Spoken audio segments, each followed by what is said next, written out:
Episode 2. விசுவாசத்தின் ஆதாரமும் கூடையின் ரகசியமும். சுருக்கம். மாலை ஆனது.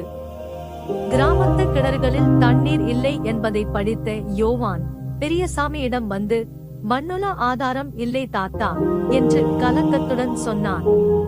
பெரியசாமி ஐயா தான் கையில் வைத்திருந்த பழைய நார் கூடையை காட்டி, இந்த கூடை எதுக்கு தெரியுமா?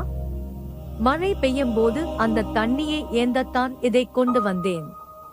விசுவாசம் இருந்தால் அதற்கான பலனை சேகரிக்க ஒரு பாத்திரம் வேண்டும் என்று தன் ஆழமான நம்பிக்கையை விளக்கினார்.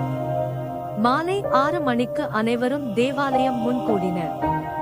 நாட்டாமை அருணாச்சலம் கூடையெல்லாம் மண் சுமக்க லாயக்கில்லை என்று கேலி செய்தார். பெரியசாமி ஐயா, இது விசுவாசத்தின் பலனை சுமக்க போற கூடை. மழை இல்லைன்னா நான் நாளைக்கு உங்க கூட கிணறு வெட்ட வரேன் என்று சபதம் செய்தார்.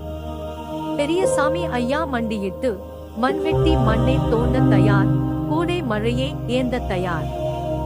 எங்கள் விசுவாசம் பலப்பட வானத்தின் கதவை திறந்து மழைய ஊற்றும் என்று கண்ணீருடன் ஜெபம் செய்தார். அவர் ஜெபம் செய்து முடித்ததும் தூரத்தில் இடி சத்தம் கேட்டது. எங்கிருந்தோ பெரிய கருமேகங்கள் ஆசீர்வாதபுரம் நோக்கி வேகமாக திரளத் தொடங்கின.